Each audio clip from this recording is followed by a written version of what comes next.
Hey, this is hard for me right now. I need to disclose something to you, something that I've been struggling with for a number of years, something I'm recovering from, and I want to share it with each and every one of you. And it's something that's also affected my family. I am an aimless volunteer. And I'm recovering, though. By that, guys, I mean that for much of my adult life, and I come from a family of very strong community advocates, folks who believe that investing their time and their dollars, their influence, their voice in their community was an important thing to do. So that's my family background. But as I became an adult, I realized that, this is fairly recent, that hundreds of hours volunteered on my behalf and ultimately behalf of my family, thousands and thousands of dollars invested in our community, San Antonio and other cities that I've had the good fortune of living in, hasn't really added up the way I know it could have. It hasn't. And by that I mean aimless. If you think about, for example, the doorbell ringing, and consider yourself, you're a volunteer. The doorbell rings and somebody tells a compelling story, something that touches you and you give, or a colleague at work has something that's important to them and it makes sense, it's a worthy cause, and you contribute, whether it's your time or your money or your voice or maybe even your vote, something at work, a neighbor, a family member, and you give. But it could be in 20 different areas. They could not be attached to one another at all in terms of the value of that investment going to move something specifically. And that's kind of the way I've been investing my time and dollars in the communities that I held dear and loved all these years. So it didn't really add up for me. I couldn't, and I would suspect that some of you will appreciate this and see this reflection in your own lives. I couldn't look back at a year and see, again, all those hours invested, things that I enjoyed doing, things that made me feel good, but all these little actions taken in service to my fellow man, to my community, other investments.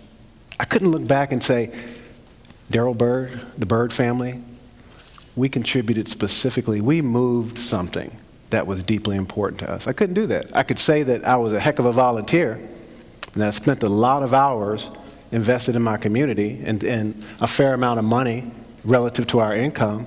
I could say that I voted a lot for things that came up, but I couldn't say that the thing that I'm most passionate about, to Molly's point, the Spice Girl question for me, what I really, really wanted, I couldn't say that I was directly contributing to that. So that began to trouble me. And today I can tell you that the way I look at my contributions back to my fellow man, my community is very different. I consider myself to be an investor in the future of my fellow man and an investor in the future of this city. What does that mean?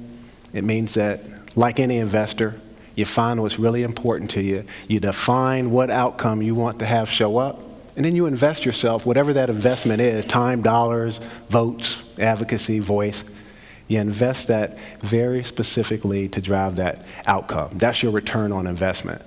So I'm no longer interested in being seen as the volunteer of the year, no longer interested in being seen as a generous person or the most generous person out there volunteering in this community. Maybe one day that'll be a byproduct of what's really important to me, really what I want, which is driving an enormous and extraordinary outcome in the lives of others. And specifically for me and my family, and we've had a deep conversation about this, it's health and fitness. Now, my mother, Joyce Byrd, left this earth about 4 years ago at the age of 68, way too early. So she won't see my son, my only son, graduate from high school or graduate from college or get married. She's gone. And she's gone because of complications related to diabetes. And that led to getting diabetes, and it led to a number of other related illnesses that took her from this earth. So I'm not interested in that affecting anybody else's family the way it has affected mine, ever. In my family and my community that I love. So my wife, my son and I sat down, had a long talk, and decided that instead of just giving, just volunteering hours that count, but they didn't add up to much for us, that we were going to invest ourselves most specifically in the area that is most important to us, and that was health and fitness, specifically the reduction in the prevalence of diabetes in San Antonio, Texas, because that's most important to us. So 75 or more % of every dollar we invest back into this community or in you, our fellow man, 75% of every hour given, 75% of when I'm talking and using my voice and advocating vociferously for something, it's to drive an outcome, which means less people are affected by diabetes in our community and ultimately in the world. So I can always look back and see, wow, whatever we did, whatever we invested in, my return can be tracked. Did the ROI satisfy me when I look at San Antonio year to year? Is it getting better in terms of the number of people in our community, the people I go to work with, my neighbors, my family members, my friends? Is my community doing better in terms of the prevalence of diabetes, which can be so devastating in the lives of the people I love? So that's what I really, really want. Now I want to ask you to, when I'm done and when you go back to your families and your lives, I want you to consider kind of joining me in that type of ROI investment in your community and in your fellow man. Another example of how you may look at it, think of your 401ks. I suspect that everyone here today and listening has a 401k or some investment that they make, maybe it's a pension. And think about how you respond to that, how you treat that. At some point you decided what was really, really important to you in your retirement. And you thought about your family, you thought about your future, and you had a conversation, most likely with an investment advisor, and they listened to you and you told them what your values were, what was important, what your time horizon was for getting it done, when you plan to retire, what you wanted to do with your family. And they came back and they probably gave you some recommendations on where you should specifically invest your time, your dollars, that cash flow coming in to give you that outcome, which is really, really important to you. It's retirement. It's you and your family for the rest of your life. And I'm pretty sure that once you did that and you made that decision and you get those quarterly 401k reports, you don't treat that passively. You don't say, oh, here's that 401k report. I know I invested in it and that was all I needed to do was to give the dollars. I'm not going to look and see if it generated a return.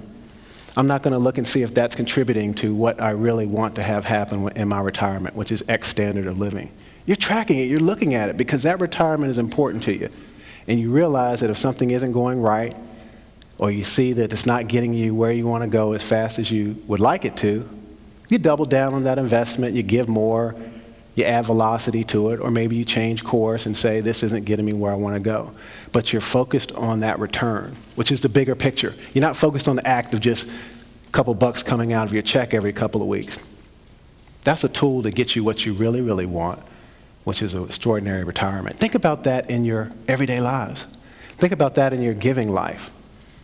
What are the things that, despite the many, many, many pulls and pushes on you and all the needs in the community, what are the one or two things that most excite you? The thing that would bring the greatest smile to your face if you could move the needle on a community issue, maybe it's a worldwide issue. What is the thing that would most make you feel like you've invested yourself over the course of your lifetime? What would make you feel like you most drove change and transformation? So I want you to think a little bit about that. I'm going to spend a couple of minutes now and put that in a San Antonio context very briefly, give it a community context. About 2 years ago, here in San Antonio, Texas, the mayor asked a big question of you and many thousands of your best friends. And that question was a big question. It was, when you look into the next decade, what type of a city do you want to see? When you look to the year 2020, what do you want San Antonio to look and feel like? And that seems like a very simple question, but it was really a deep question. And when he asked that question, by the way, he stepped outside of the box at some great risk and said, Whatever the answer is, it belongs to you. Whatever the answer is, it belongs to you, San Antonio. It's not my dreams for your future, it's your dreams for your future. I want to hear it. San Antonio responded in a really big way. And they didn't respond with small answers like, man, 10 years from now, I want less potholes. Or 10 years from now, I want that broken segment of sidewalk fixed. It wasn't that, or quieter neighbors, or any of the small things. People responded with, in 10 years, San Antonio will have orchestrated one of the greatest turnarounds in education in all of America. In 10 years, San Antonio will lead the world as a creative community. In but 10 years, San Antonians will be among the healthiest of all Americans.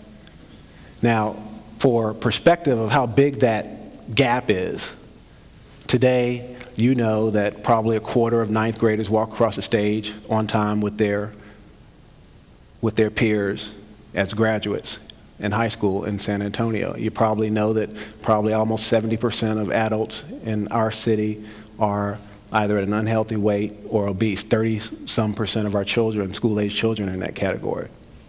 So big difference between being the healthiest in America and where we are today. Big difference between being a city that has orchestrated one of the most extraordinary turnarounds in American education and where we are today. We know that I think some 45% of third graders in San Antonio or Bexar County, where San Antonio lies, are reading at a high level by the time they finish the third grade, less than 50%. So we've got a long way to go before we get to where San Antonians said they want to go in the year 2020. The only way to make those things happen is to bring more fuel to that engine. And I believe that that fuel rests with every single one of us and the 1.3 million San Antonians, or at least those of us that are adult or of enough sound mind to make strong decisions about our investments back in our community. So think about making that decision based on what's most important to you. So instead of being a responsive and aimless volunteer, give yourself way more credit for the power that you have. If you take that energy that you could have spent across 20 different areas and you apply that same amount of energy in a more focused way towards the things that are most important to you that align with our broader community goals. And if you're not from San Antonio, this is applicable anywhere. Think about what's most important to you. Think about that energy. Give yourself credit for being able to move big things. Focus that energy in a very specific way according to what's most important to you and apply that in a very potent fashion. And then expect a return on that. Expect a return. It doesn't end with the act of you giving, whether it's $1, your time, your vote, your advocacy. Man, it doesn't end there at all. That's just a tool to get you what you really want, which is children being safer, perhaps. Maybe it's the community being healthier. Whatever it is that floats your boat and brings a smile to you, invest yourself in a very, very specific and potent way and expect a return. That's your ROI. You'll benefit as a result of it. Your power will be sent out into the world in a much more potent fashion. The world will benefit, you'll benefit, your community will benefit. Thank you very much for your time. Find your passion, get involved.